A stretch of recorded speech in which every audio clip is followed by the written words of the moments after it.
Happy Wednesday. Um, Everything went well. We made it home. I have my little assistant here. Hopefully, she'll keep snoozing and we will move right along. Today, I'm so sorry. I'm getting like no sleep, so bear with me. But one of the things that we talk about frequently, and as far as like one-on-ones, when we start going over what it looks like to move, is your timeline, and I think that that's really important.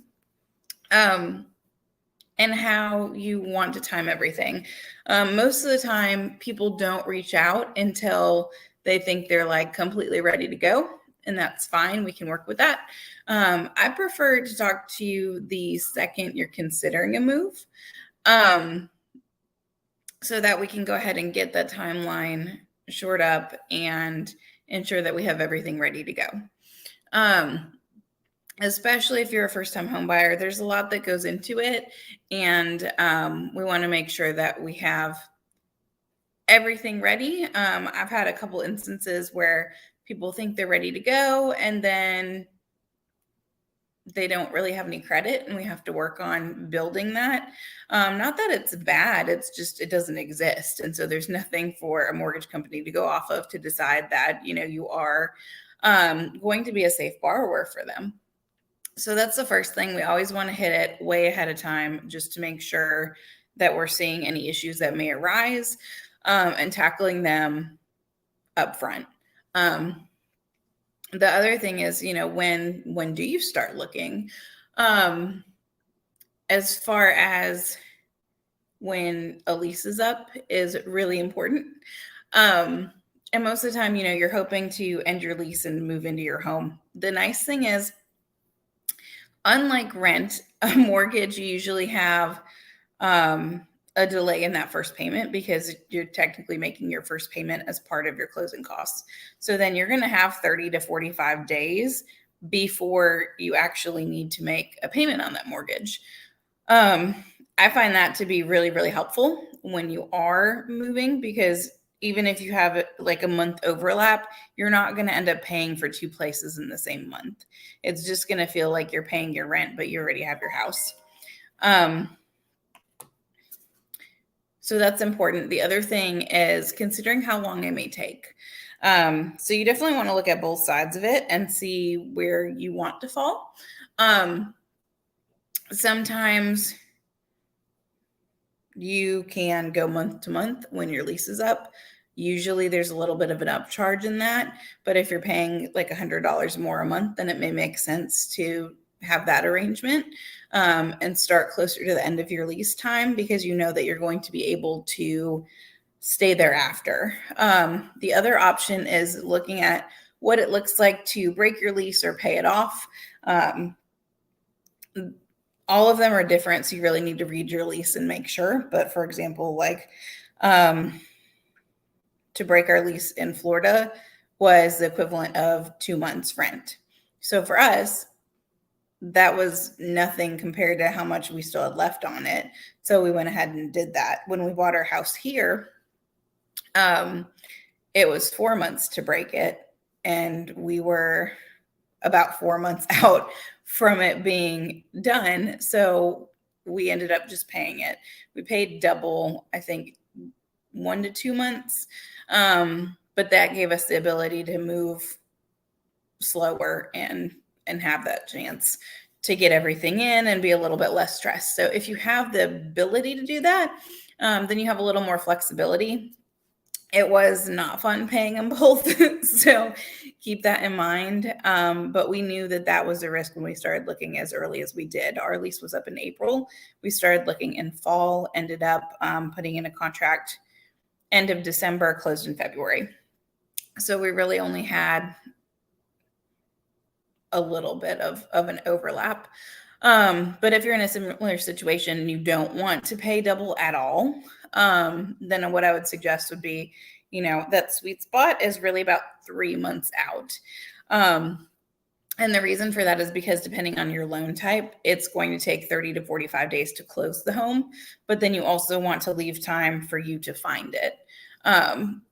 And so then even if you do have a little bit of overlap, it's probably going to fall in that time frame where your mortgage isn't due yet. So if you are considering moving, you need to be like pre-approved, hitting the ground running about 3 months out. If you're considering it before then and you know when your lease is up, you want to go ahead and move, let's get in touch now and work out that plan. The other fun thing to navigate is when you also have a home to sell. And this is where people get really stressed out because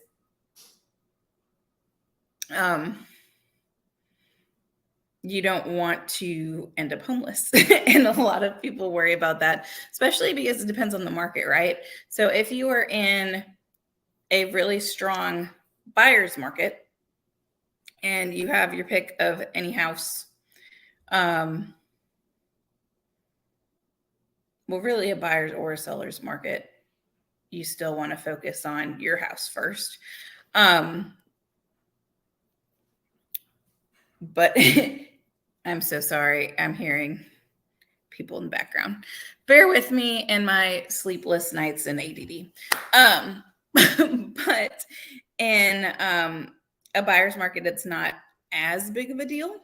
So a buyer's market just means that there are more homes on the market than there are buyers, and buyers have a little bit more time to decide, leeway, and some more negotiation. In a very heavy seller's market, it is not enough homes for the buyers, and you better be really aggressive. In a very strong seller's market, whatever we can do to avoid the home sale contingency, we're going to want to do.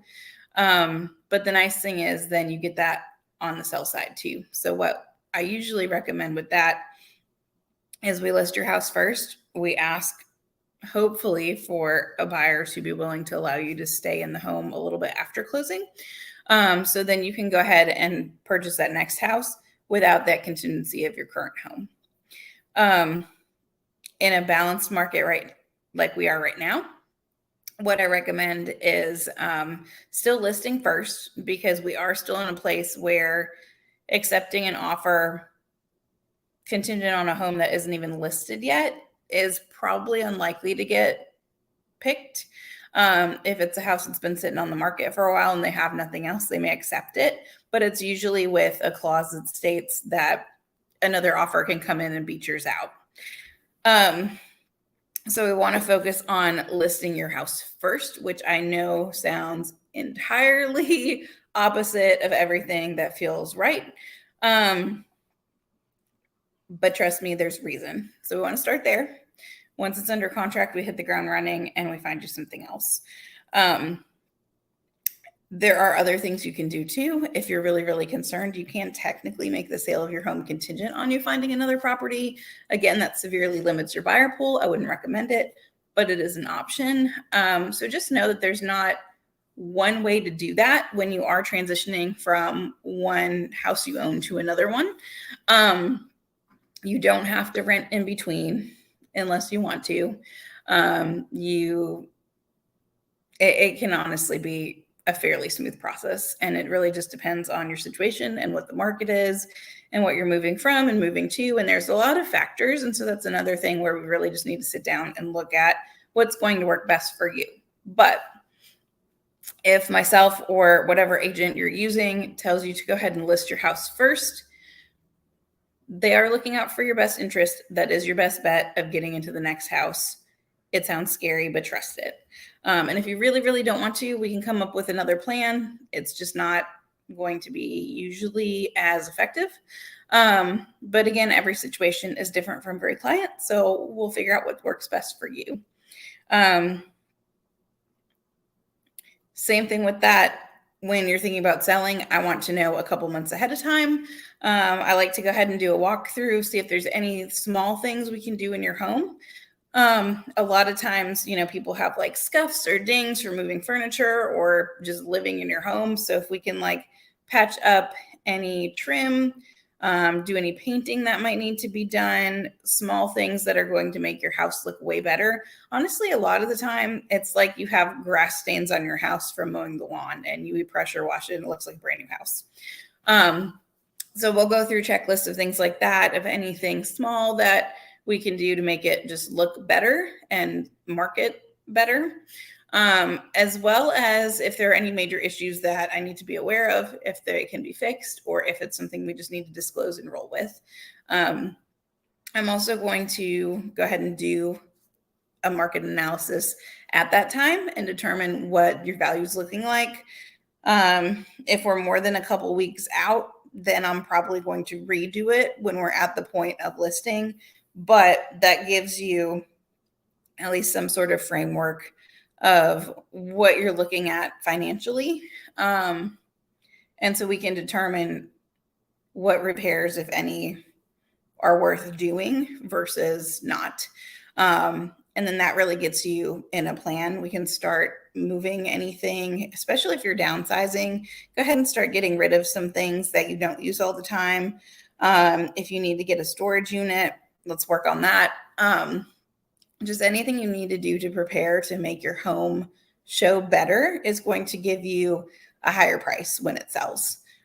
So we want to start working on that way before you're ready to move and then go from there. So I guess the point for everyone is if you even have a thought, we need to start talking because there's a lot that goes into it. It's not immediate. We're usually, at least a couple months out from when you're actually moving that we first connect. Even if we're a couple of years, I'm good with that. So let's get together, figure out what time is right for you. But I do hope that this has been helpful to know that it's not, in a week or a month usually. And the biggest thing I would say, especially with the leases, no more than or no less than 3 months out, you want to really hit the ground running, or you might not have a house by the time your lease is up. And if you can do 1 month, that's fine. But if not, then keep that time frame in mind. As always, I will be answering any questions in the chat if they come up, or I will have anything that comes up later. These stay on my page. So if you comment later, I'll get back to you. If you send me a message or a text, I'm available. Again, a little bit crazier here with the small one who normally does not sleep this well. We've been very lucky. But I am feeling much better. For the most part, working the same as always, a little bit lighter days until we're adjusting fully to sleeping and eating schedules, because right now she's kind of whatever. But I'm still here if you need anything at all, and I will see you next Wednesday.